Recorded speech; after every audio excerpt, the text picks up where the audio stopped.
look at the camera. No, George, look at the camera. Getting tabled. Getting tabled. Getting tabled. Getting tabled. Getting tabled. Getting tabled. With the Bruce, the Yang, and Captain Socks.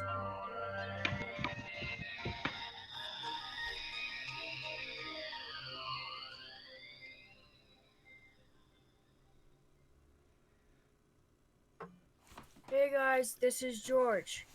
Come on, Socks, speak up. How's it going, Mini George? How you doing tonight? Good. And we have Bruce. Hello, future people. That's why George is never supposed to shave, because that's what happens to him.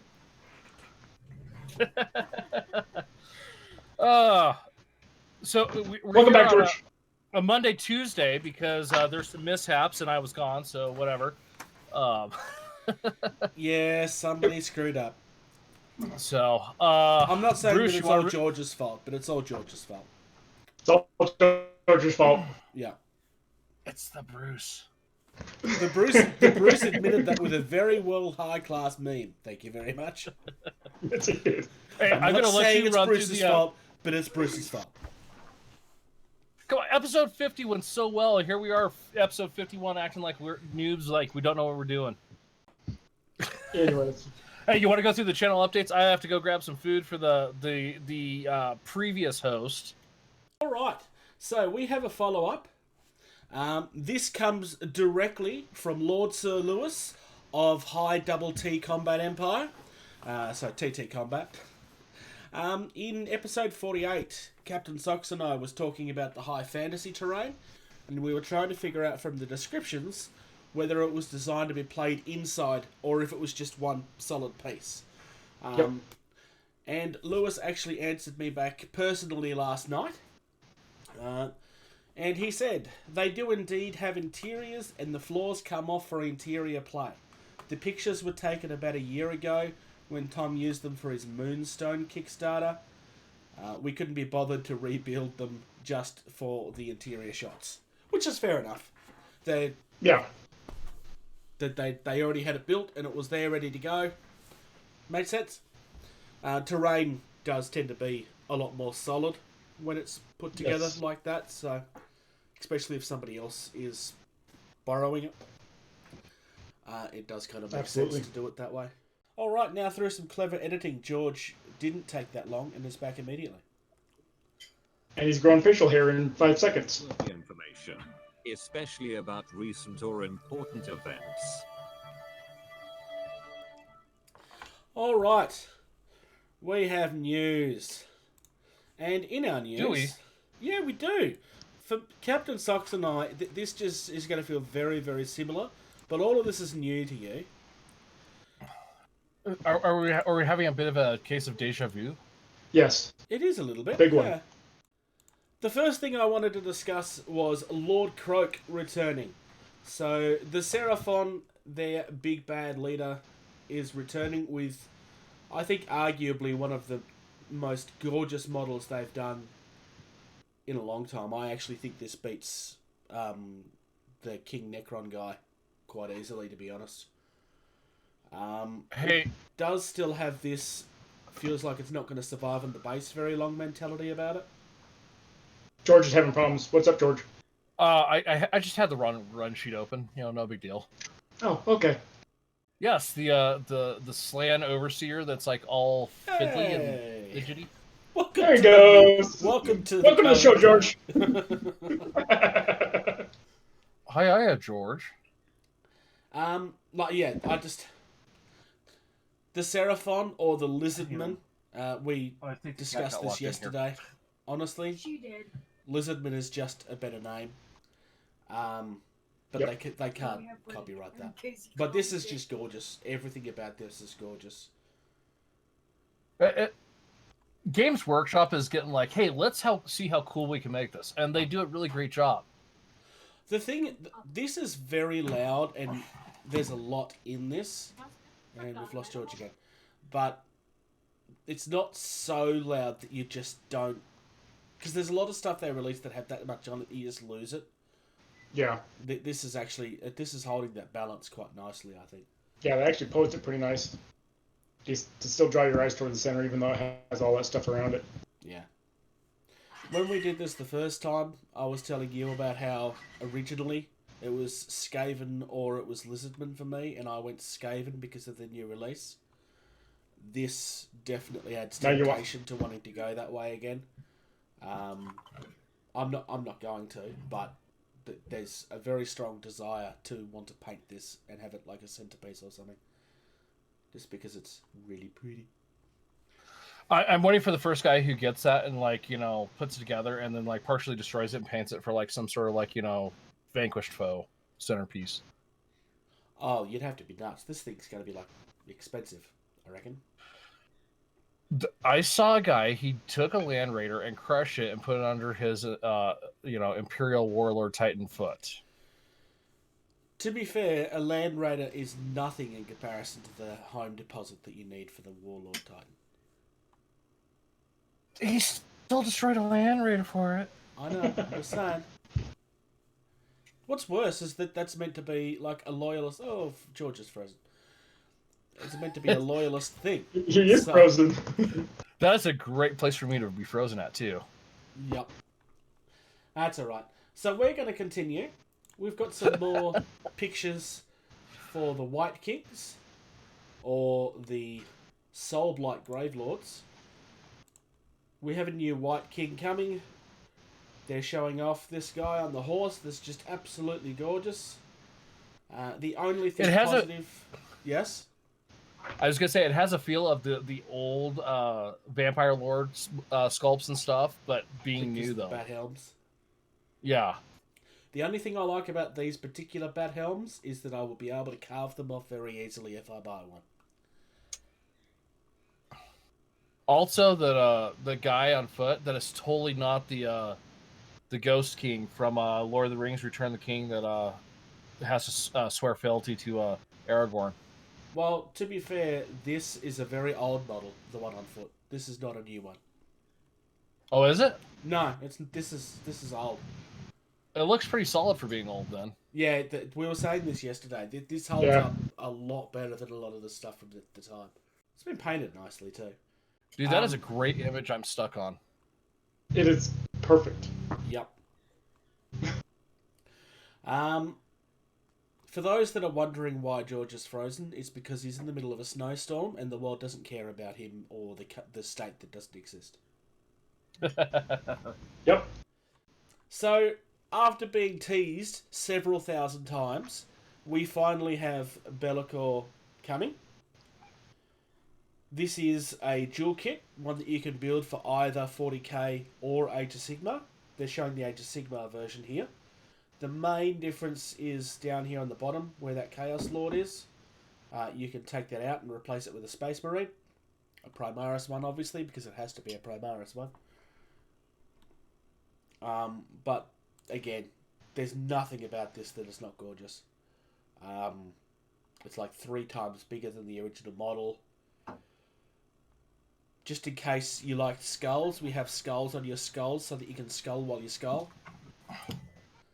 I don't know which of the 2 big models this week I prefer. I think I might still be on Lord Croak.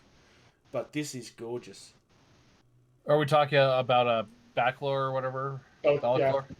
Be'lakor, Be'lakor, hands down, like, does it for me. It is, one, with the exception of the wings, and wings are typically fairly stable on some of these things. Mm-hmm. It's a solid mounted mini to start with. Yes, that is a good point. Yeah. Second of all, or third of all, this is what Chaos has been needing as far as like the Demon Princes and the sculpts. They've needed something new. Hey, George look is at back. that. They had like new Space Marines and stuff in their last release, but they haven't had anything big and significant since Abaddon, pretty much, which I think was their last release. So, Yeah. just because in recent years it's been Khorne that's been getting all of the love, and then Nurgle. There's been not much really for just standard Chaos Space Marines. Yeah, no, when I first saw this a couple months ago when they teased it, released it, whatnot. Yeah, it was just the artwork preview. Yeah, We saw it. and they did that like 3 times. Yeah. Like they were so proud of this, they had to leak it 3 times. Yeah. And for those wondering, no, we're not exaggerating. You go back and look. They teased it 3 times. Once in a video, and then twice in articles like this. And they just showed an image with one certain part missing, which was this bottom piece down here. The bottom left-hand corner was missing in the image. Now, I will say this though, this whole massive stylized basing stuff that they've been doing, like, it's cool and everything, but the mini needs to be also without it, if possible. That's been an argument that people have been going with for a while, to be honest. Prime example, when I got my Gotrek, you know, there's the whole little base you can put them on and everything, or just, you know, the mini itself. Yeah. I'm going with the mini itself because the theme I'm going for and the army I'm going to have him in, I want the basing to go together. And that base does not go with what I'm doing. Yeah. No. It's been a problem with some of their releases for quite a while. The only upside Girly of, Man? Yeah. The only upside of the Necrons, for example, is that everything's had a new release now, so everything can kind of fit together. That's true, yeah. So that one kind of gets a pass. But something as big as Chaos... Yeah. Because, I mean, you could probably make the argument that yes, but around the stylized base, you still can do whatever you want. But depending on where you've based your minis, this rock formation still may not work. I mean, chaos is chaos, but still, it's got to fit in. Moving on, while George gets distracted, to a very exciting piece of news, this one. This is fresh off the boat as of last night. So we can probably thank my technical error for this, because we can now cover it while it's current instead of 2 weeks later. GW are finally altering their release schedule and their pre-orders. I would probably argue that this is about 6 months too late, but they are finally doing something about it. Because they've kind of had weeks randomly where nothing was happening, and they've never really said anything. But they're actually acknowledging it now. So because of COVID and so on and so forth, they spend the first half of this going on about how there's all of these exciting things to happen, but they need a chance to kind of catch up. But don't worry, there's all of these exciting things happening. So everything on there saw, so Games Workshop, Forge World, and your local Warhammer store, this weekend's pre-orders is the last thing that you'll have until May. So promise that's the last time I'm stepping away. So over the next week, pretty much they're just saying to check out their other stuff. All right. Yeah, so like I said, I think this is about 6 months overdue. They probably should have approached this months ago when they first had their issues with the I think it was the Dark Angels release. They probably should have acknowledged that this was going to be a thing then. But it's done now. It's not a big deal. I would argue that most people think that they release too frequently as it is. I actually think that they should probably slow down on a semi-permanent basis and have it maybe every 2 weeks or something. But it just depends on how you look at it, I guess. Yeah. Like I said, it's all very exciting, this piece of news. I'm sure that everybody's just exhausted after that exciting news and has no time for anything else. So we'll move on next to something really boring. New minis. During the Mantic Fest that we partially covered last episode, because it was still happening at the time that we were recording. So after was this yesterday or the episode 50? Episode 50. Oh, okay, not yesterday. No, not yesterday. So, Kings of War is getting a giant release for the Salamanders army. Pretty much everything in the rulebook that's been missing is now coming. You've got a big list of things there for people that are watching the video edition of this. Those look cool. Yeah. Yeah. Mantic, in certain parts of the community, Mantic have this reputation that Mantic are just a very cheap way to get minis if you don't want to pay for the prices of good models. But it's worth noting that Mantic haven't been that company for a good couple of years now. Mantic are releasing endless amounts of really good quality sculpts. They've really come into their own. They definitely have a different aesthetic. They definitely they're definitely pushing for that 90s type vibe, which a lot of people like. But a lot of their stuff is hard plastic and resin. They haven't been doing Restic for a while now, which is good, because Restic is horrible. Mm-hmm. I don't care. It's horrible. However, on the same vein, we're also getting halflings. So this is the second lot of halflings that we're getting in the last 12 months. The first lot being from TT Combat. Very different feel from these halflings, though. These are a much more serious looking army. They're not quite as playful and characterful as the TT Combat ones were. So depending on what sort of vibe you want to get for your army, there's definitely a place for both of them in the marketplace. Bruce, these are the Peter Dinklage halflings. I could see that. Because Well, of the no, guy, Elf. because of the guy on the biggest and bestest boy there is. Well, no, elf. You're such an angry little elf. Call me elf or dwarf or whatever. Like one It's more dwarf, time. Yeah. Yeah. Yeah, that they are very angry and very serious and stoic. I like that. I mean, I like the playful... I really do like the playful, fun-loving halflings that we get from TT Combat. I like their undead halflings even more. But I like the fact that Mantic have gone a different route and have tried to show something that you'd almost be scared of on the battlefield. This definitely feels more like an army, where the other one feels more like it's a town that's come to life. So I like that. I don't know. It almost looks like the town of angry villagers fighting against the I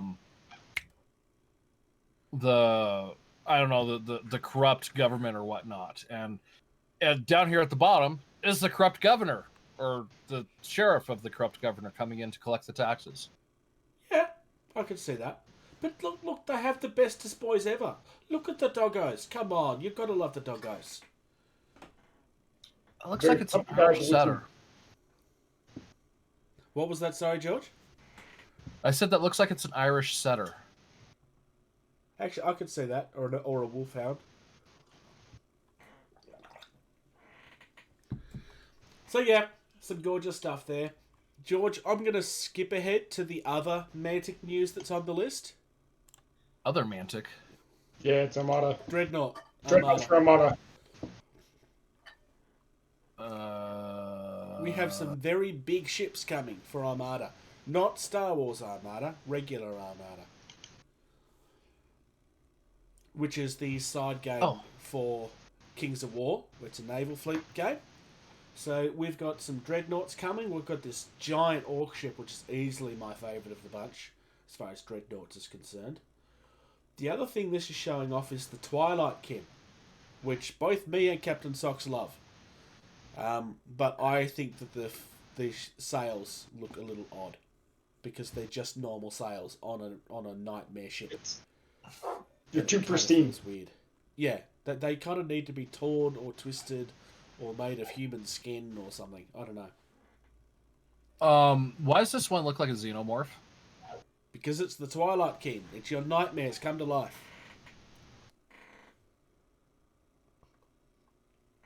Totally looks like a xenomorph. Yeah, it does. I don't think that's accidental. So we've got... Okay, I see. Okay, so we just got the... Okay. Do you see what I'm saying with the sails though? Yeah, there's something. They feel like they should be torn and ruined, or that they're very clearly not sails, it's something else, or I don't know, there's just something off there. They look like they're brand new, straight out of the dry docks, first sailing out. Well, so here's my thing, right? So this is supposed to be a dreadnought ship, right? Yep. Oh, the Twilight wait. King ones aren't. The Orc one is. Oh, just the Orc one. Okay. So the Twilight fleet, like, the scale of the sail just seems off for the ship. Yeah, that actually, too. I could see that. Yeah, actually, yeah. Like scale them back a little bit and give them a little more space in between them. Hmm. Yeah, I mean, look at the Butcher and the Soulbane. The sail in the front is being hit by the mid sail. Yeah. That is not efficient. Sure, that looks kind of cool, but it just looks really odd. Yeah. The ships themselves, like the evilness corrupting what was at one point a normal ship, I do kind of like that, but I just feel like it should have continued on more. Yeah. The other thing that's coming is a new rulebook, Seas of Flame. This is introducing flying vessels into the game. So it's starting to become a bit more of a more fleshed out thing now. I'm not a huge fan of the Orc Winget, but the Basilean Phoenix is gorgeous. The Twilight King Gordrake is really freaky awesome looking. Yeah. And I think the Empire of Dust is still taking it for the awesome stuff. Because it's an undead dragon, there's nothing that anybody doesn't like about an undead dragon. But yeah, so that's it from Mantic for the moment. I am going to move back into tempting George with some lovely Bushido. I was going to say, George is here now, you can tempt him. I can tempt him. I've already looked at this briefly and thought, wow, the Black Eagle is an amazing looking mini. It's so stereotypical. Yeah, but it's stereotypical at the same time. Way. Yeah, and it's gorgeous the way it's been done. Yeah, absolutely stunning. Like he's ready to draw. Like he's just that sort of guy that's like, if I hesitate for even a split second, I'm dead. In fact, I might already be dead, and I just don't know it yet. Right. I mean, he totally has that pose of the guys that do the quick draw, slicing the rice mat, competition stuff. He totally has that pose of, don't blink or you're gonna miss me. And it's blinking or you're gonna miss it.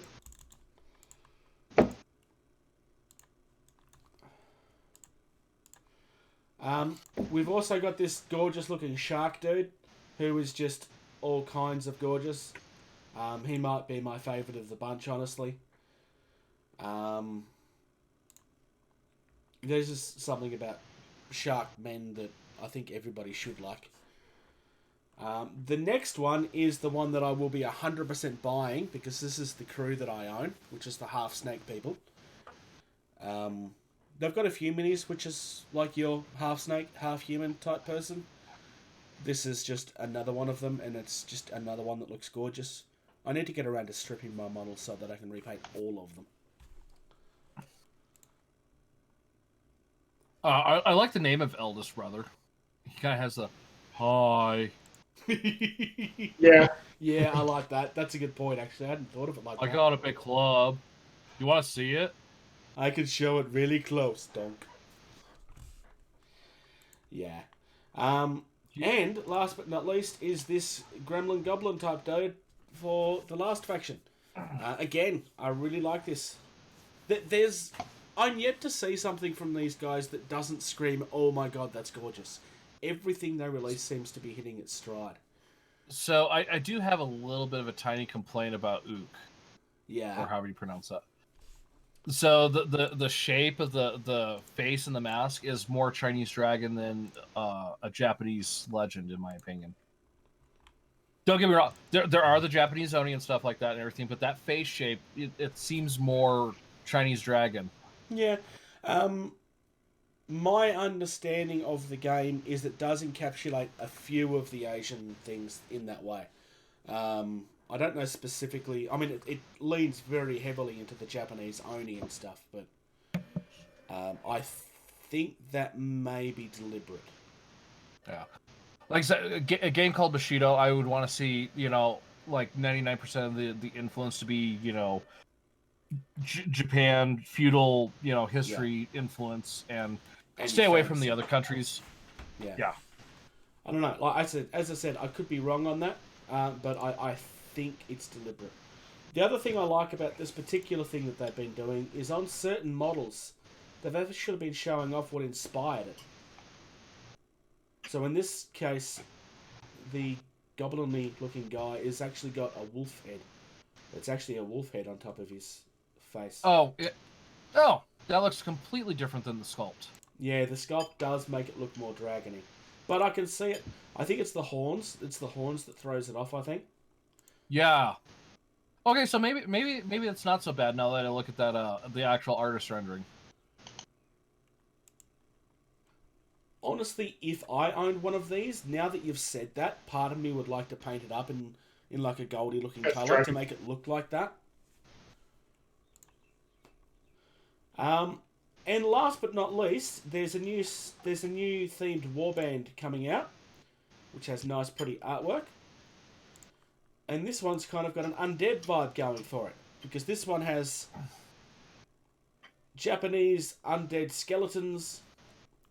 For some reason, they're not hopping at people, which is weird, because Japanese zombies are the ones that do that.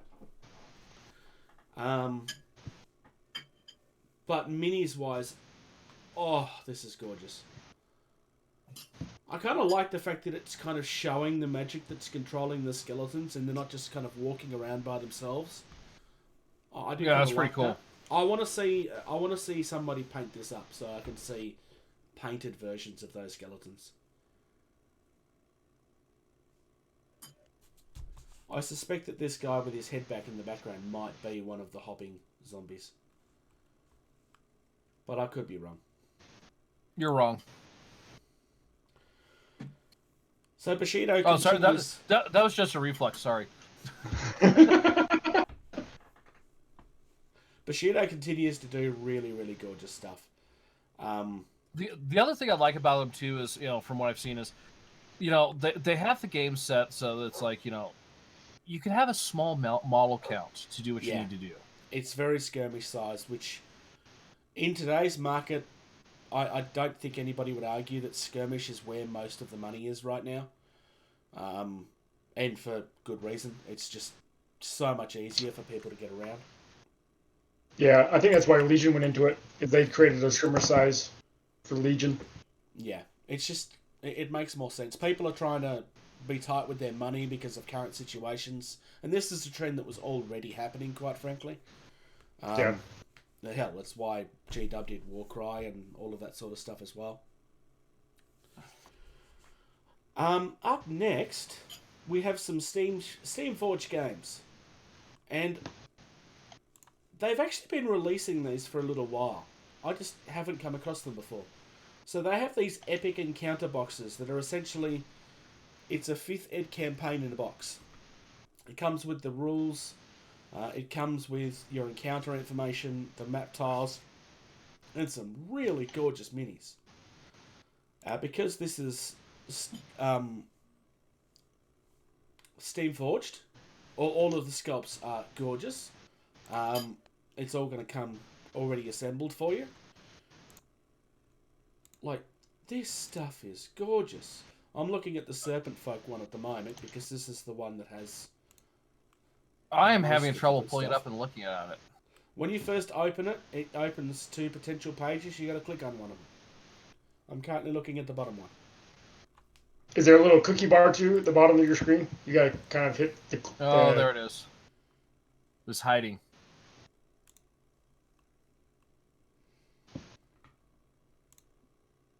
Oh, hey, yeah. Yeah.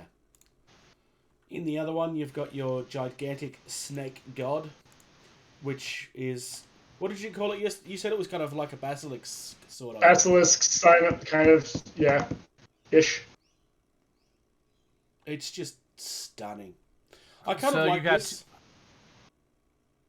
I was gonna say, so you got 2 levels of it, one with just the big snake, and then one with like everything. Pretty much, yeah. So one of them is your build up towards it, and the last one is the boss encounter. Just depends. Oh, on I see. Okay, okay. So it is. Oh, so it does tie together. Okay, I see. I see it now. So yeah, these things are designed as okay, we're playing D&D this week. So I'm just going to grab this, and we're going to play this week, and you just insert it into whatever the campaign is that you're running.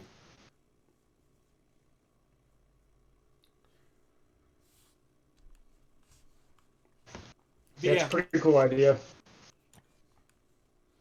Yeah, I'm a fan of what they've been doing here. Moving on into some Kickstarter news.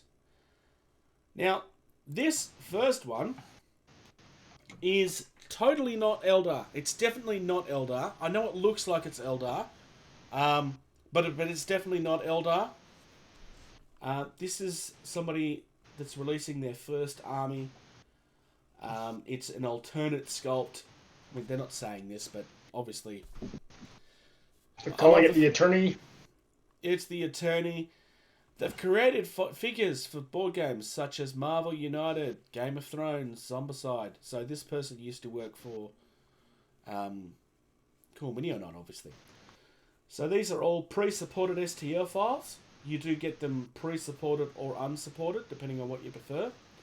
And these are all alternate sculpts for Eldar. And by saying that they're alternate sculpts for Eldar, they're definitely not Eldar.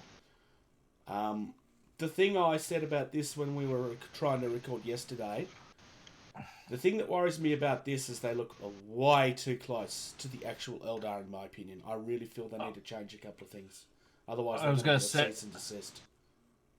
I was going to say, I'm surprised this is actually still up. I'm surprised, Games Workshop's attorneys haven't seen this yet and shut it down.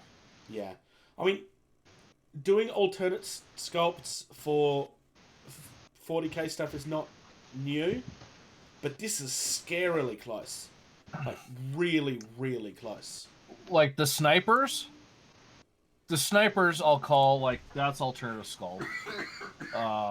But the bikes, that's way too close. That is straight up to... There is no... this is an alternate sculpt. This looks like a different... Just a different kit you get from Games Workshop. It's so close. No, yeah, and it's not like a conversion kit like we've seen before. I mean, and don't get me wrong, this stuff is gorgeous, and I would argue that some of this looks a lot better than some of the Games Workshop stuff, because it's doing kits that are 15 years old. Yeah. But I would hate to see somebody... JP was asking if the Eldar exist anymore. Yeah, they still exist. Yeah, they're just called Craft World now. The thing I'm concerned about this is somebody has very much put a lot of time into this and a lot of love into this. This is clearly a project that this guy has a lot of passion for. You can see it in the work. And I would hate for somebody to go through all of that work only to have somebody turn around and go, hey, that's ours. You can't have it. Which I don't think he'd survive in a court of law with this. I think they would just take it. And that would suck. Yeah, so how much time does he have left? Till the campaign 18 ends? days. Yeah, 18 days. There is a tank a little bit further down as well. Yeah. Well, I'm just wondering if there's going to be a different. The alternate for the Wave Serpent is already different. So he's done a lot better there with trying to separate it. Yeah. The problem I have is, like, Ion Lances for the vehicle and turret. Those look like the ones out of the GW box. Quite literally, yeah. So with this not being Eldar and its alternate sculpts, I'm really curious is there going to be an avatar? Well, they haven't got there yet. Or an avatar. You know, because it's not Eldar, so it's not an avatar. It'll be like a Naudatar. They've got mimetic eviscerators coming, which is, I suspect, going to be Harlequins. Yeah. Graviton tank, I suspect, is going to be that crystal warp core cannon tanky thing that they have. Yep. I can't remember what it's called. It's going to be... I'm following this. I may end up backing this. I haven't decided yet. Because you can just print an army then? Pretty much. And to be frank, I mean, some of the G-Dug kits are good. The Guardians kit that this assault troop is trying to replicate is not a bad kit. It's an old kit, but it's one of the ones that holds up. The Soul Eaters, which is the Dark Reapers. I actually do think the Soul Eaters look different enough that you'd get away with that. I don't think that they're close enough that you'd have a problem. The weapon's very close, but they do feel very different. To answer JP's question real quick, because it is a good question, the all-in on this to get all the files is 150 euros, so 180 bucks. Hang on, no, that's the commercial license if you want to sell them for money. Oh, It's yeah, 40 I can euro. read. So 50 bucks. So yeah, it's 40 euro. That gives you all of the STL files. Or 150 euro if you want to have a license to print and sell these for money. 18 more days, JP. Yeah, so even if it's 115 or 150, 180, whatever it works out to, just for all the files, that's still, not a bad deal. No, yeah, it's definitely a good deal. Like I said, I'm very tempted by this. So the criticisms I have is not coming from how dare you try to replicate. I don't. That's fine. Look, people do alternate stuff all the time. I highly praised. Excuse me. I highly praised the Skaven one a few months ago. Why would I have a go at this? The criticism I have is that I'm seriously worried that this guy's going to have done all of that work and then loses the work because he loses the cease and desist. Because this is not just a matter of you need to stop selling this. This is also a potential thing of they are so close to ours that we're going to take them. Yeah. That's what I'm concerned about. Because he's clearly put a lot of time and a lot of love into this. Yeah, so and so if we look here at the Void Climbers, obviously Warp Spiders. Yes. They look nothing like the Warp Spiders. Yeah, so there are some that do look individual enough. And like I said with the Wave Serpent, it's completely different. Yeah. And what I do know about copyright stuff is it just has to be like it's 10% difference or 50% difference or something like that. Yeah. So change the helmet on those Guardians a little. Change the layout of the weapons a little bit on the Guardians and the tanks. Just add some lions or something. Or instead of making them round, make them diamonds. Yeah, that works. This is really good looking stuff. Yeah, it's gorgeous. Like I said, I probably will end up backing that. I'm very, very tempted to. Moving on, we've got another 3D printing Kickstarter here. This is for files in either 32 or 75mm scale.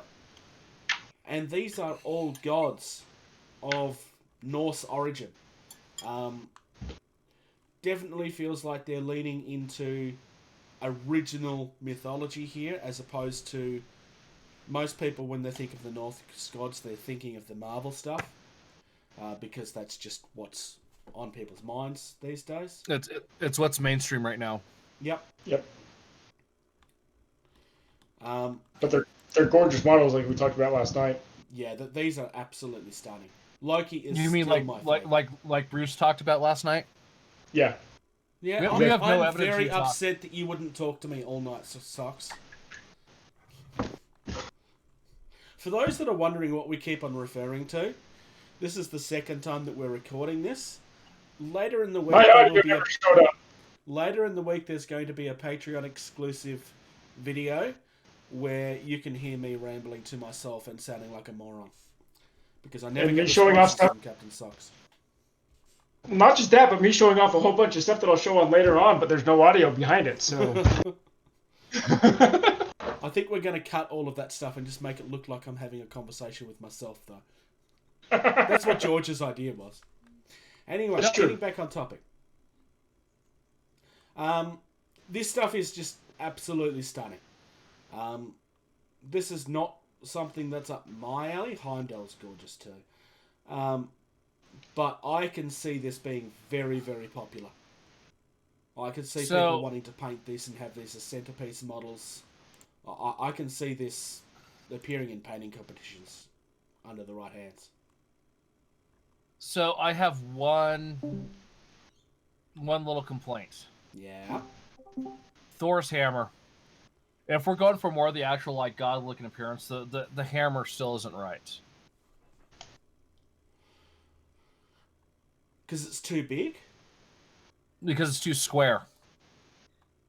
So in the artwork it looks like a stone, but then in the model it's very much... Forged. It's Mjolnir. Yeah, I hadn't actually noticed that until you pointed it out, but now I can't unsee that. You are right.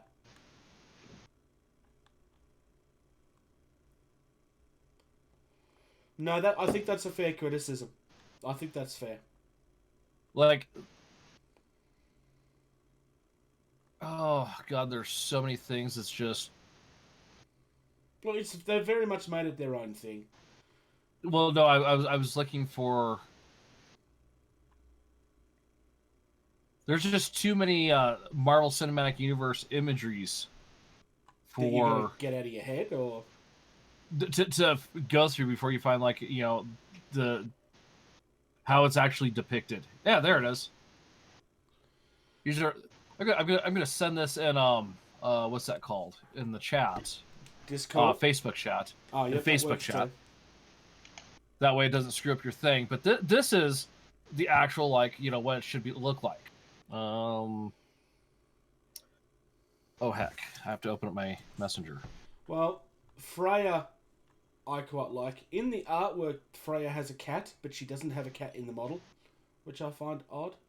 Also, her leg seems to be going through her cape, I think. It almost looks like that. You're talking about on the back side? Yeah. Or back looks- leg? Yeah. I don't know, unless that's something that's on the back of her leg, maybe. Maybe that's the continuation of the clothing that looks like it's pushing back too far. So I will have to say I think Sif is the best looking of the goddesses. Do you remember what I said yesterday, Captain Socks? Partially, yes. It's the best side character in the Thor franchise. Don't at me. You know it's true. Yes, I do like Sif. Sif is kind of unassuming and kind of just standing there being a badass. So, fun fact: the Sif character from the Marvel Universe is the first one to transcend from the big screen to the small screen, as well. So yeah. What's Sif appearing in? She was in the Agents of S.H.I.E.L.D. TV show for an episode. Oh, I need to watch that then. I'm a big fan of Jamie Alexander. She's a really good actor. I don't have this. Oh, never mind. So I just sent that image of like what the Thor's hammer actually. It's close to what is portrayed in Marvel, but it's more. Yeah. I was almost going I to can see buy what one you're of these at one point. So yeah, look, I like this. There definitely feels like their own thing. They're not trying to rip off Marvel. They're trying to stick with the source material a little bit. I like the fact that they've shown off some actual sculpts that's been printed, which a lot of 3D printing companies don't do on Kickstarter. I really feel that if you're trying to sell something, you should be printing to show that it's possible to print these things. Yeah, it's just nice to see someone that's doing something that's not just creatively taking other people's property. And then he puts in a little message at the end saying, "I haven't forgotten about Odin." Yeah, I didn't even see that. down at the very, very bottom. Oh yeah. And it says, "I haven't forgotten about Odin. He's going to do another Kickstarter with have more gods, creatures, and obviously Odin." So Interesting. So that'll be where you get your giants and stuff then, I suppose. I mean, you've got all the Norse gods. You got to have some of the stuff that the gods fought. Yeah, that makes sense. This guy clearly has a love for the Norse mythology, which is not unusual. I think there's a lot of people that have an affinity for the Norse mythology now. Which I'm going to promote this because I've been slowly consuming it because it is very enjoyable. I'm sure you all are familiar with Neil Gaiman. Yes. He has a book called Norse Mythology. I've been listening to it on Audible, where he narrates it, and it is an amazing listen. Okay. So, listeners, go to Audible, get Norse Mythology by Neil Gaiman, and listen to it. You'll enjoy it. Since we're talking about Norse stuff. We haven't been sponsored, by the way. No, I'm we haven't pointing been that sponsored. out because they sponsor people frequently. Hey, maybe we send them a link to this and be like, "Hey, look, we already gave you a shout out."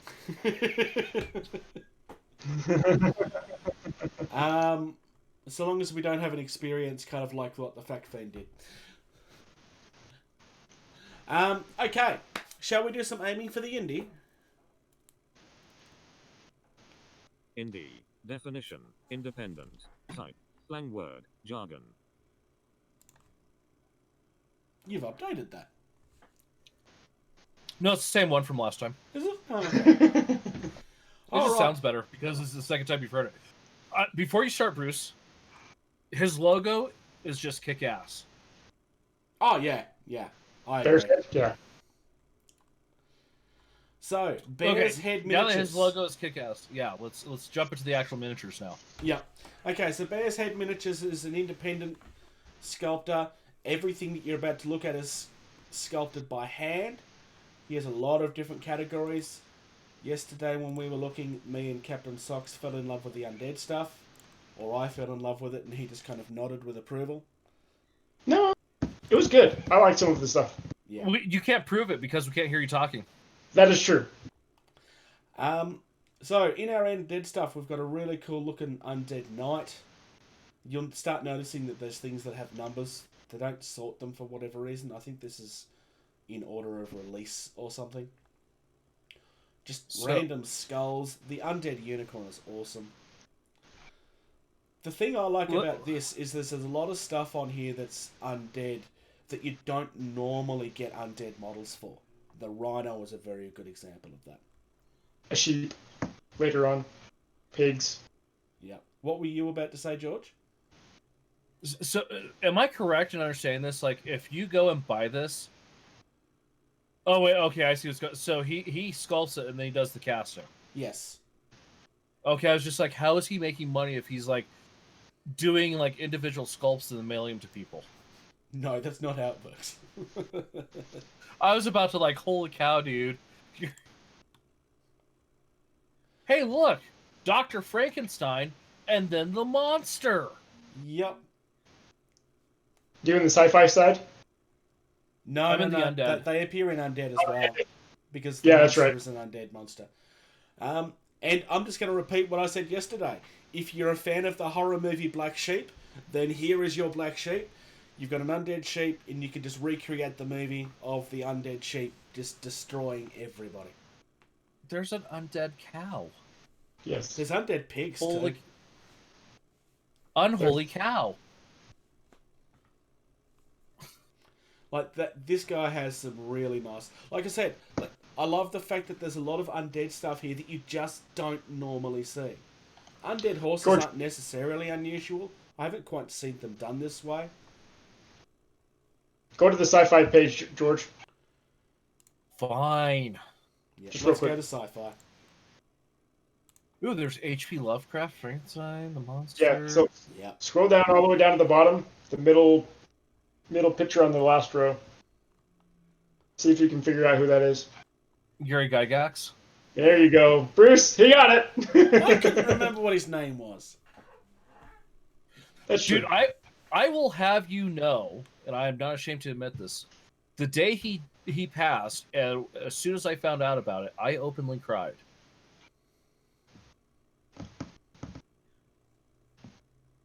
And whenever I see it pop up in my memories of, you know, his little, I always share it. Because to me, he is one of the most important people in this genre of gaming we do. I agree. Yeah, he's the first person to put intelligence into it. I just saw Narthox the Excellent, which is just... Yeah, and then he's then you have just the like sci-fi rubbing his tentacles in the most evil way. I love this. yeah, So- then we had the sci-fi version with him holding the pistol, the Yes. bat, the grenade. So That is seriously one of the best owlbears I have seen. So I need to look for an owlbear. I'm guessing this is in animals and mythical creatures. Yes, sir. It is like fourth row down, right hand side. Oh yeah, Oh, That that's is a good sculpt. gorgeous. that That is is a good one. That is seriously one of the best owlbears I have ever seen. Yeah, I agree. So my next question is, Fairy Cavalry. I'm wondering, since he does all of this, like he does all the hand sculpting, I understand it would cost you many dollars. But to commission like I need a Greater Swiss Mountain Dog mini. A greater what? Casey's dogs, Greater Swiss Mountain Dogs. Oh, right, okay. It's an obscure, you know, like not very common breed, and so there's hardly any like, and like she was like, she wanted some of my space wolves, like just a Forensian wolves, painted up like, you know, a Swissy, but it's a totally wrong look because Swissies don't look like wolves. So commission him to do on that scale, like, you know, it looks like a Swissy, but at that scale and everything, and then. I don't imagine that something like that would be cheap, but there's no harm in asking. No, absolutely not. That would not be cheap because, you know, The time just to scope that out. yeah. There's a couple of groups on social media of 3D sculptors. And yes, I realise you don't have a 3D printer, but you know people that own one. You might be able to get a better price of somebody doing it 3D. Well, so that being said, though, too, you know, it's just like I understand you can do a lot with, you know, a 3D print, you know, like a 3D print sculptor can do a lot, but this I'll go back to that Kickstarter update for Ankh that I shared, where they actually hand sculpted the set. You know, like the amount of detail that went into that you just don't see in 3D print sculpting because they're not actually physically working with something. Yeah, that's fair. It was just a suggestion. Yeah. No, I was like I was just talking more out loud of, you know, he's obviously doing all the sculpting by hand. You know, like I wonder if you could approach him and be like, charge me what you need to, but, you know, I want a custom, you know, sculpt. Well, you've got the thing there. Because I have no artistic talent and can't do stuff like that. On the bottom of the page, there is a button with a little envelope that opens an email address. So when we're finished, you can email him and ask. I just be aware that I suspect that if you do get a price back, it's not going to be a small one. No, I expect it's going to be like the prices for his mini, but the decimal point has been moved over. Probably. Really fantastic stuff. I was wanting to... Yes, Tavern Folk. I was wanting to go to that real quick. Yeah. So, bearsheadminis.com. Oh, yes, just very quickly. I love the fact that he has just random creatures. Yeah, in the tavern. Yeah, I don't know why they're in the tavern, but I do like the fact that they're there. I think I might have said that last time too. You did. But yeah, just absolutely gorgeous stuff. Oh, hey, look. Okay, so there's the custom sculpted miniatures. So it does commissions. $220. Oh, there you go. You know, in the grand scheme of things, for a custom size, that's not a terrible price. No, I think that's very fair, especially with the amount of hours that you're going to be looking at. You'd have to provide some pictures of what they look like. Yeah, well, given as much as he does, it may not take him as long as we think it does, because he might just be that good. Possibly. You know, those people like, hey, check out my 15-minute speed paint. It won a golden demon. Yes, but those sort of people are never being honest about the time. Yeah. All right. Did you guys? Oh, yeah. Go ahead. Shall we discuss some hobby? Yeah. I was about to ask that. Train, balloon, prime, paint. Captain Socks, I can see stuff on your bed that you're just dying to talk about, and you've never spoken about this before. Please tell us what this game is. Yeah, exactly. So, Wait, can you see Captain Sox's video feed? yeah, he can. Can you hear me now? Can you hear me now? I can't see your video feed. Are you being serious or are you being a smartass? No, I'm being serious. Oh, no, it's definitely there. All I see is two blue squares going back and forth. JP says he can see me. It must be you, George. That means that Why it's do you yours. guys hate me so much? It's George. It's you. It's your fault for living in a state that doesn't exist. In the middle of a snowstorm. Why do you hate me so much? We just do. How bad is it going to screw things up if I disconnect or reconnect real quick, Bruce? It's fine. We will just pause. Okay. All right, let me reconnect. Now that he's gone, we can talk about it. Yeah, again. I believe yesterday the comment was something along the lines of, it's just so easy to make jokes about him because he just creates the jokes without even trying. Yes. I have my half of that conversation somewhere. I don't have your responses. Now I don't see George. It's because I haven't turned my camera back on yet. Oh, gotcha. Can you see me now? Yes. So, if you've been listening to the last couple episodes, you've been hearing that I've been waiting for my Company Heroes Kickstarter that I backed last year, mid-year sometime. It finally showed up the day after we recorded our episode 50. So very happy about that. As you can see, it's spread out all over. It was the game is by Bad Crow Games, and if you played the video game Company Heroes, they did a very good job at adapting it to the board game tabletop scenario. And I just want to show off some of the pieces that I got. So this is the cathedral that I got. I love the Comes fact in that two halves. modular. Yeah. It is modular. Yep. Even so, to the fact that the tower becomes ruined if you destroy it or whatnot. We lost that up to the side. So they had buildings to begin with. This is one of the buildings that they had, to the point where they have little infantry trays that you can stack on the rooftops. But then in the feedback that they got from some of the backers, the back of it slides out, so you can do a kind of a fog of war setup and infantry. Ooh. Inside the building, so that if your opponent doesn't know he's there, he's gone. They even have these little bunkers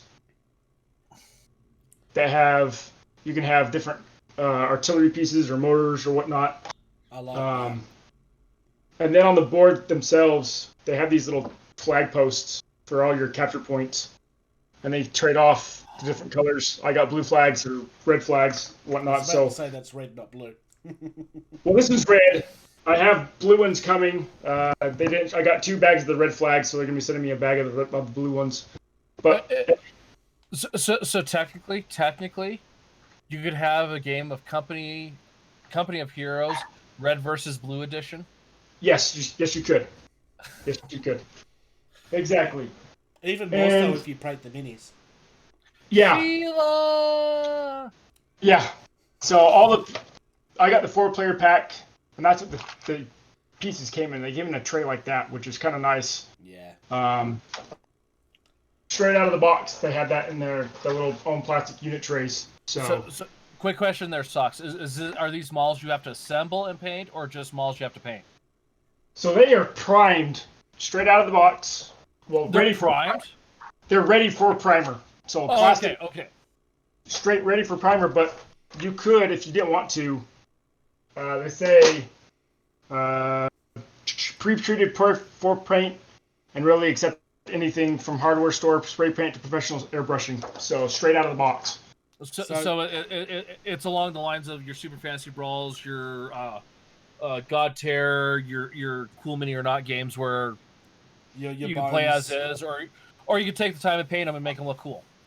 Yeah, and they even came with 2 decal sheets for like the Iron Crosses or the German numbering of the U.S. numbering systems and the naming conventions that the U.S. and the British and the Russians even did. So because it comes with 4 factions: U.S., UK, Russia, and Germany.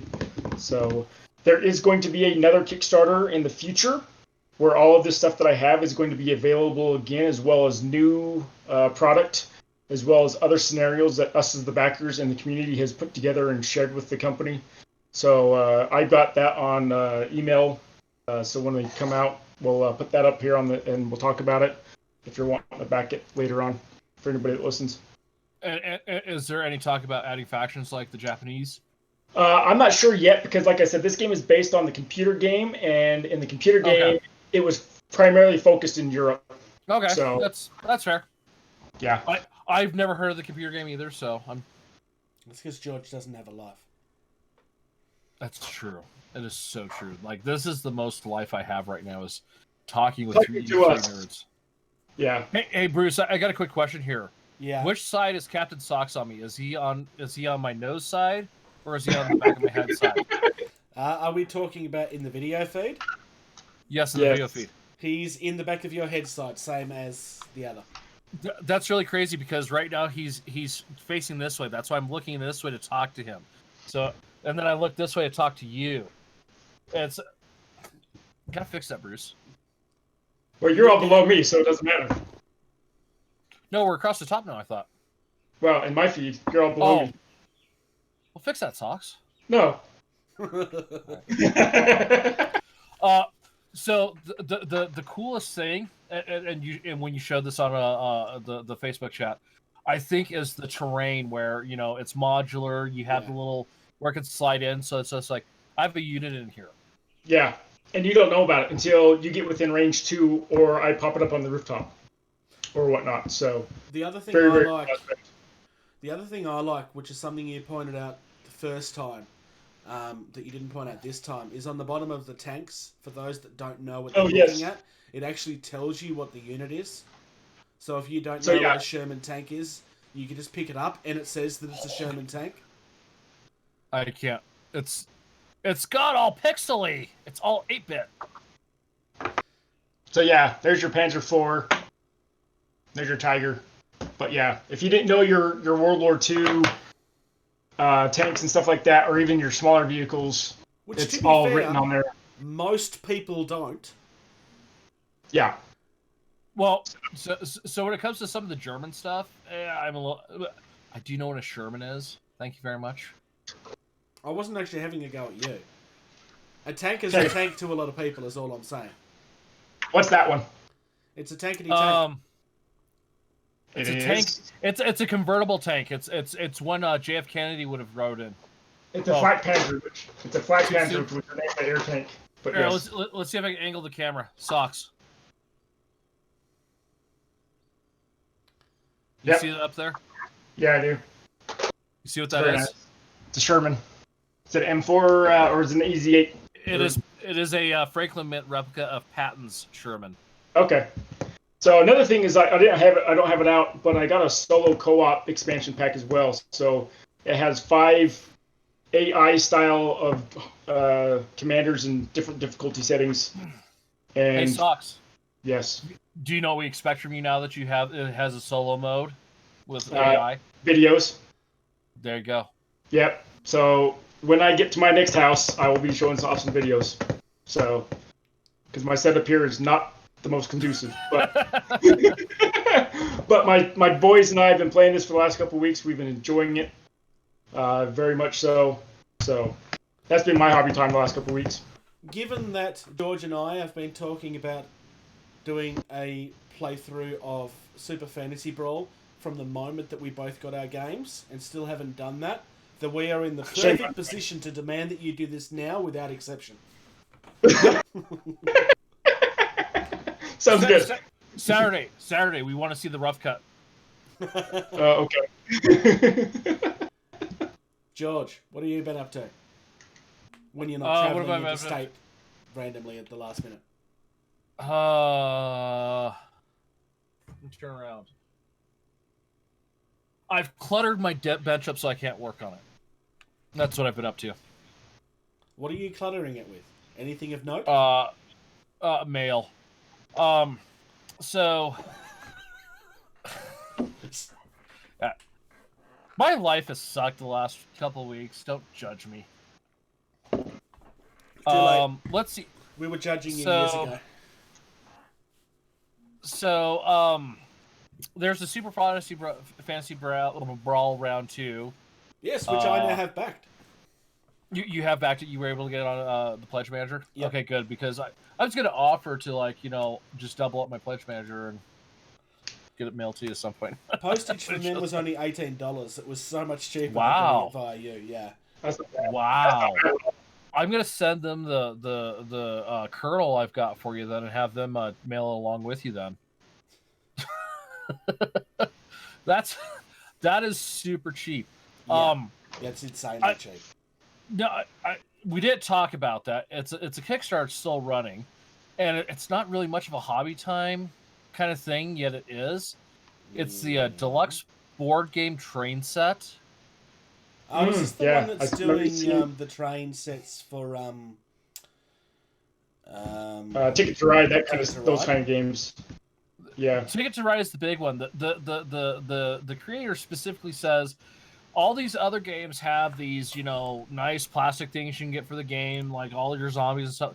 There's nothing for the trains. And so I'm doing this one just because it is a nice little set. So there's a collector's edition Ticket to Ride where you get trains like this. Guess and who that edition owns of that? the game Guess who is owns like, that? That's $150, right? It's a lot more than that now. It was that when they released it. Yeah, exactly. Yeah. So, this is a nice little. You can order 110, which is $20, or the entire set for $70, and there's 5 sets. And they come in metal tins. All the little trains that come in metal tins, so they fit in the Ticket to Ride plastic tray, according to the creator. But yeah, it's just a really neat, nice little thing that was just like, it's just a nice little thing to pull out, for a game of Ticket to Ride or the other train games. I'm saying Ticket to Ride because that's what I have. Yes, and I'm looking at Ticket to Ride Europe and a couple other things because Ticket to Ride is a fun game. It's a simple game. It's a great game. My mom can play it, so it's a great game. For those that are looking at the video feed, I am looking at an image of the collector's edition. No, don't change. Go away. And the image that I was going to show has disappeared. Anyway, there's the image. So in the collector's edition, you get 5 different sets. You've got a coal track. I'm going to say it's a beer track. There's a circus truck. Like all different things that go with that.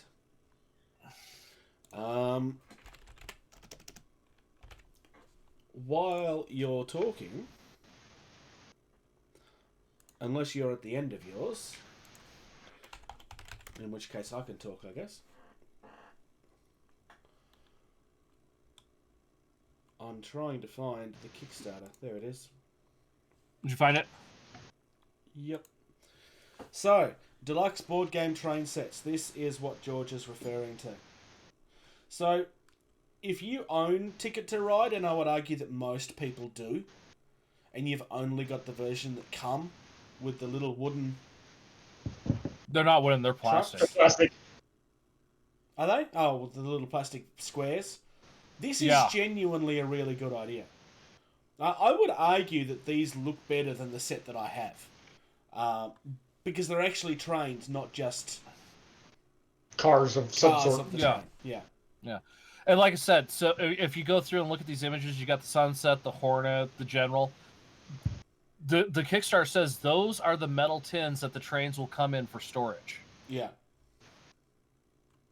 So, and then of course you get your little discs for the points The board points. too. Yeah. Yeah.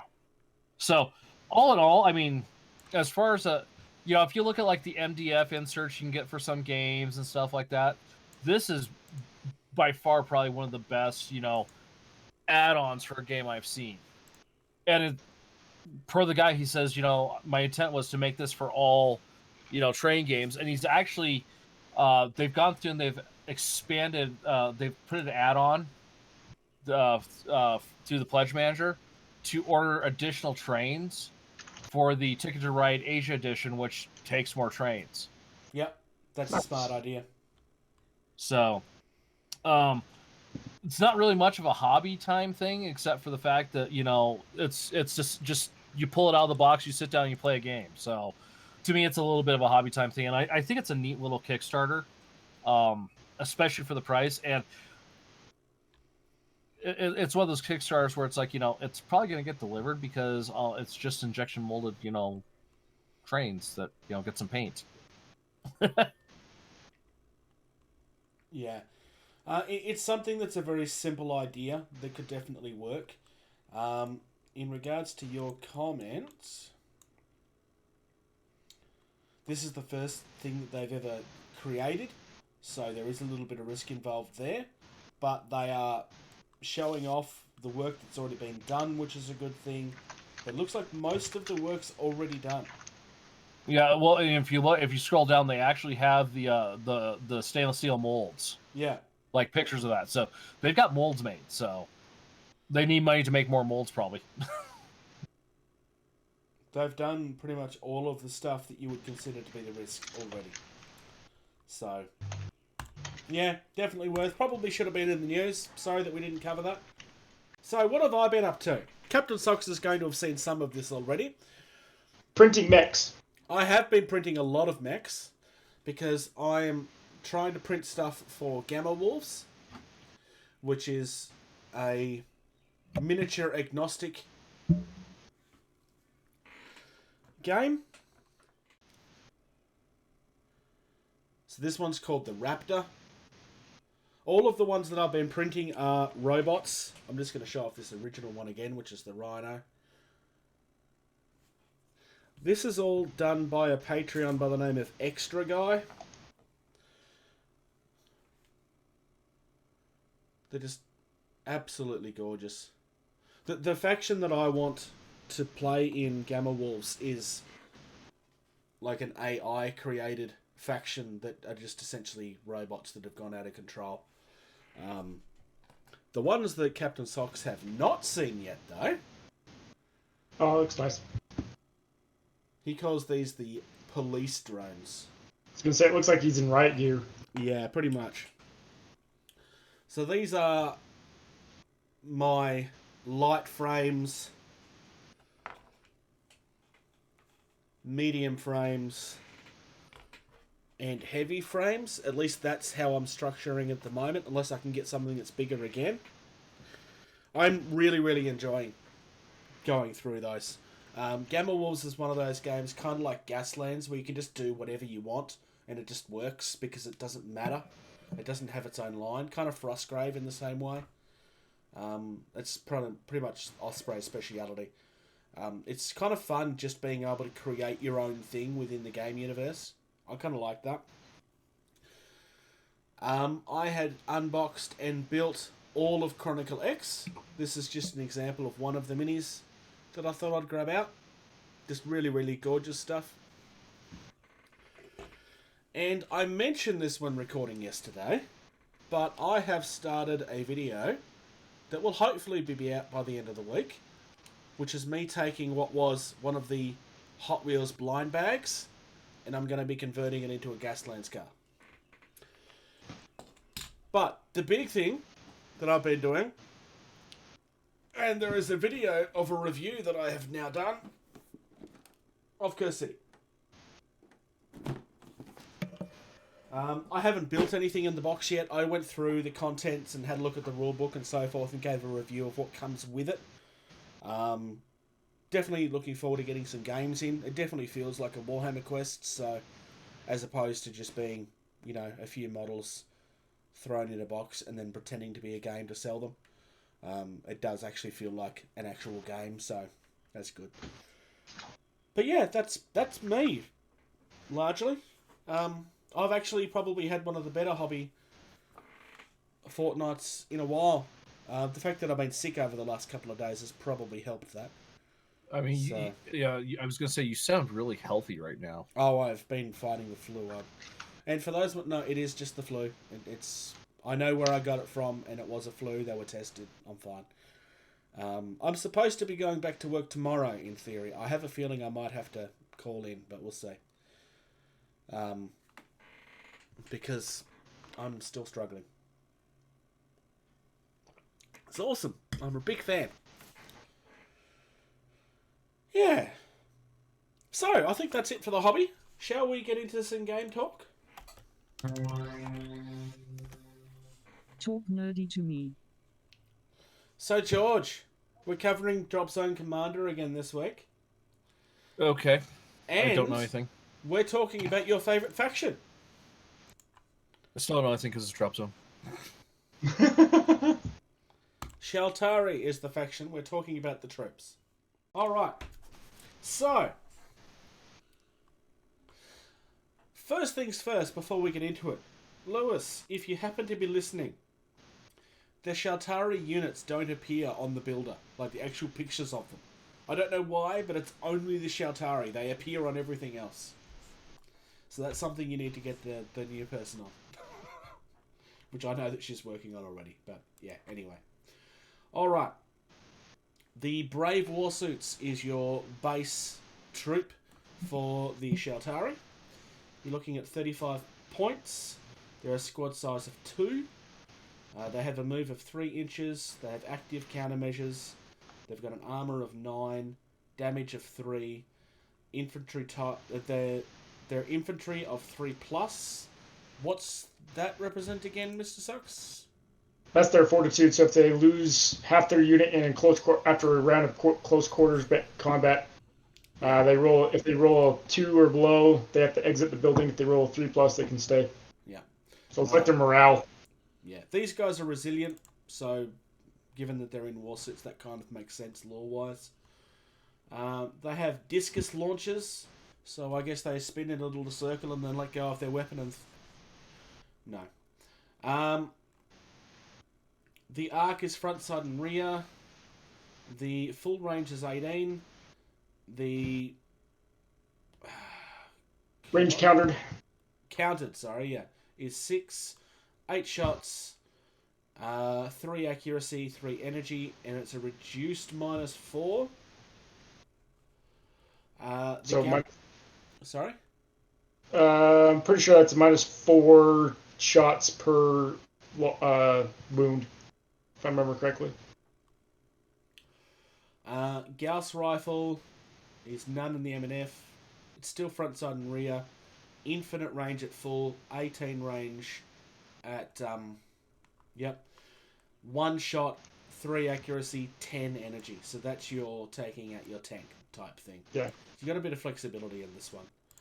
The warsuit itself has some countermeasures. So this is all close combat. Or close quarters, I think is the technical term. 3 shots. No accuracy because it's close combat. And for energy, reduce -1.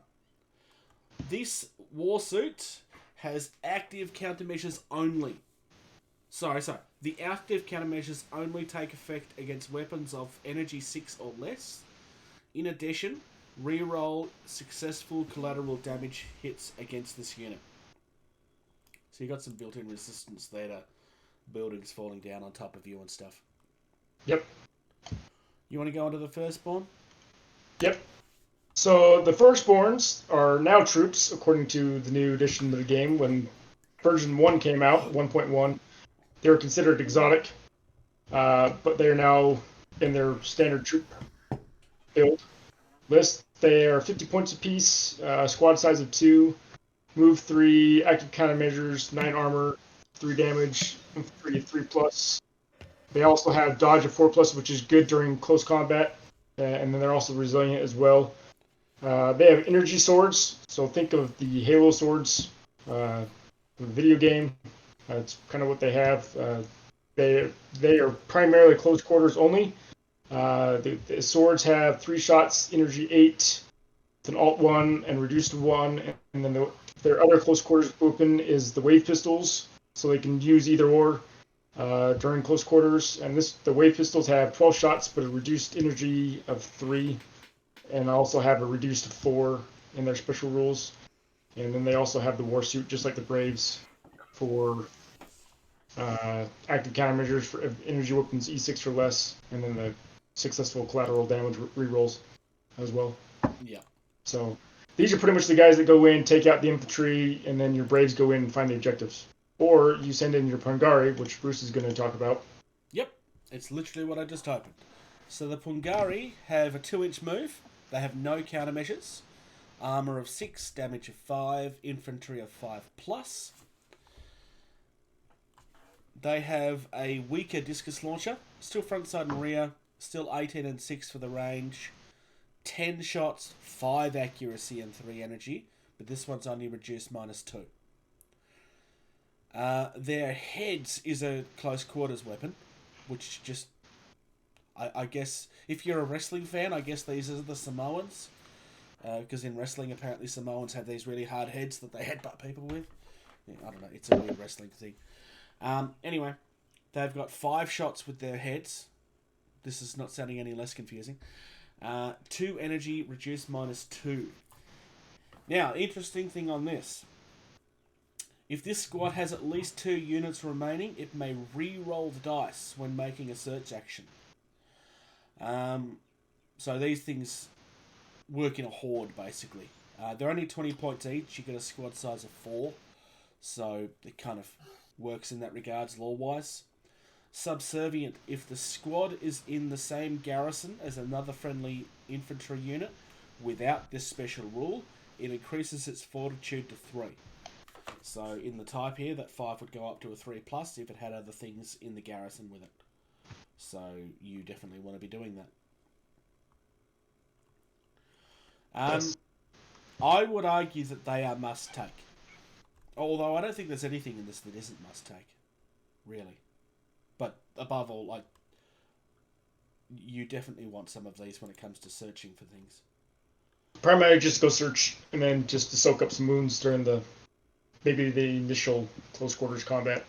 Yeah. Before your Braves or your firstborns go in. And last but not least, we have the Ronin battlesuit.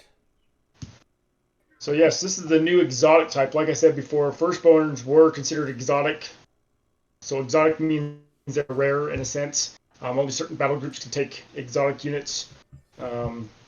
So they are 15 points apiece and have a squad size between 3 to 6. So they're pretty much a souped up war suit walking around. They're still considered infantry, but there's a little bit bigger battle suit. They call it a battle suit instead of a war suit because he's a very light mech in a sense. Movement of 4 inches, active countermeasures as well as passive countermeasures of 6+. So even if he takes a hit, he still gets to have a shield save, kind of like the Shaltari do in Drop Fleet, where he rolls a 6-up, he saves. Armor of 9, 2 damage apiece. An infantry with a fortitude save of 2-up.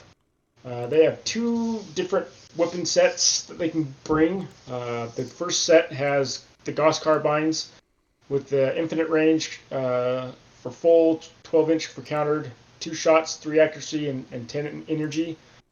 And alongside that, they have their battle suit, which is their close quarters weapon, which is 2 shots and 5 energy. Or they can replace those 2 and take the Bioatomizer, which is a close quarters weapon with 3 shots and 3 energy, or take an energy blade, which is 1 shot, 7 energy. So a little bit different energy blade than what the firstborns take.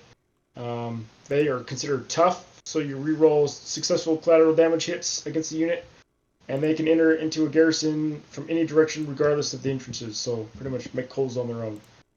And like I said, they can replace the Gauge Carbine and the battle suit with the Bioatomizer and the energy blade for 5 points per model as well. So pretty cool. Like we were talking yesterday, this is kind of a must-take, I think. At least a small squad size of them, just go help punch buildings and really deal some havoc. I'm looking up to see what these guys look like. There's unfortunately no pictures. Not even in the store? They might have them in the store. The store has pictures of the Ronin battle units. Sorry, the Ronin battle suits that I've shown on screen that you can't see. They also have pictures of the Pungari, which are little runt-looking things. Yeah. Oh, those are pretty cool looking. I cannot find pictures of the other 2. I do, however, see the Daimo battle suits. The firstborn are 3 on the same row as the Pungari, all the way to the left, or all the way to the right, at least on my screen. Oh, yep, there we go. Well done. So the Daimyo is in the new Shaltari starter kit. The Daimyo battle suit is their headquarter unit. So we'll cover that under headquarters then. Yep, that makes sense. Yeah. I think the Ronin might be my favourite looking. They used to have another one called the Samurai, but they may have gotten rid of them when they made some changes to the rules, or they may be resculpting them a little bit. So we'll have to see. But I didn't see them in the unit list, so they must have taken them out altogether. So possible. Either that, or they're coming in with the new rule sets, and they're just revamping the rules a little bit here and there. Possible.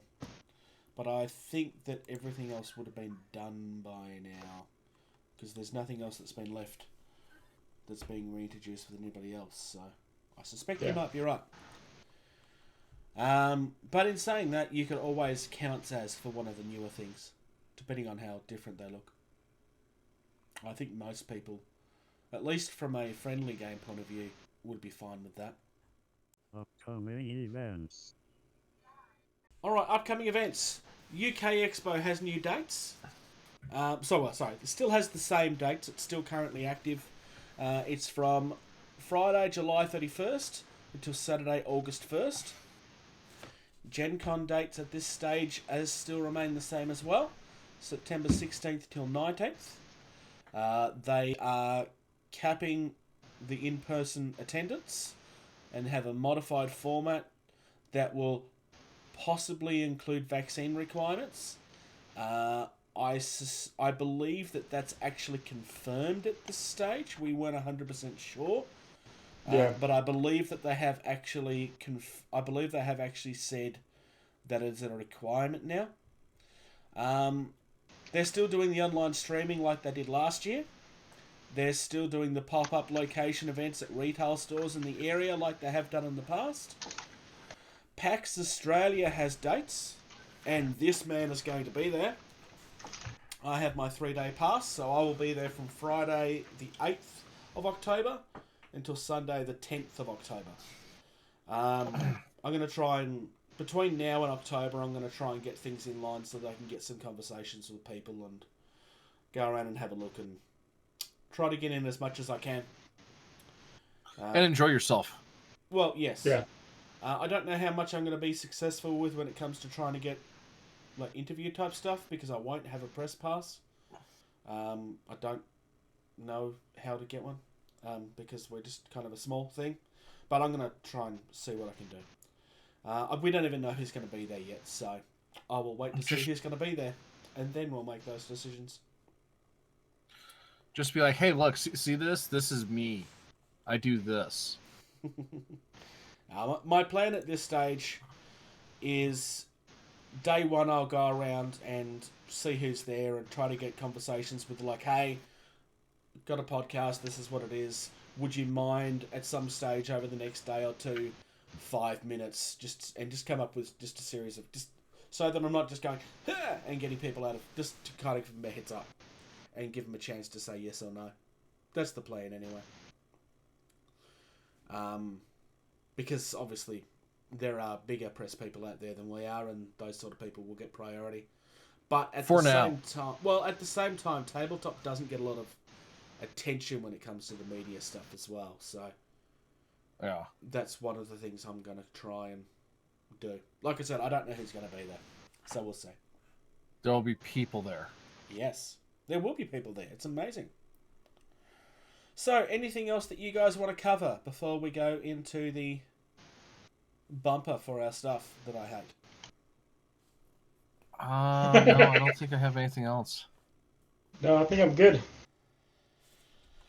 All right. Thank you to those who continue to support us in any way that they can, especially to those that support us on Patreon. We very much appreciate it. $2 a month, that's all we're asking for. If you're in a position where you can afford to assist, it would be greatly appreciated. Patreon.com/gettingtabled. Yep. Facebook.com/gettingtabled is our main social network feed. That is definitely the best place to follow us. That's Facebook.com/gettingtabled. Once again, if you search for us on YouTube, we are literally about the first 12 or 13 results at this point.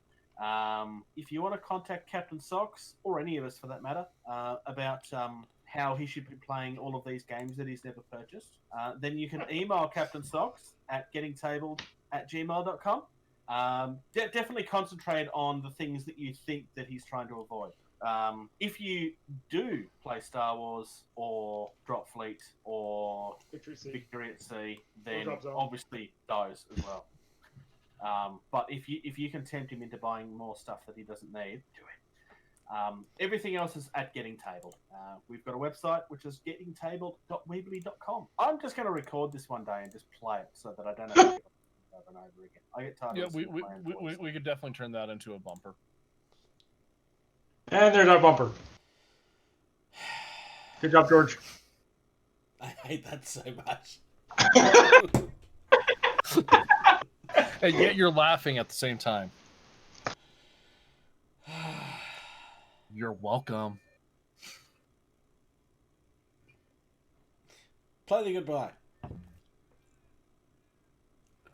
Thank you. Thank you. Thank you. Thank you. Thank you. Thank you. For listening to Getting Tabled. Music used in this podcast was created by Eric Matthias at soundimage.org.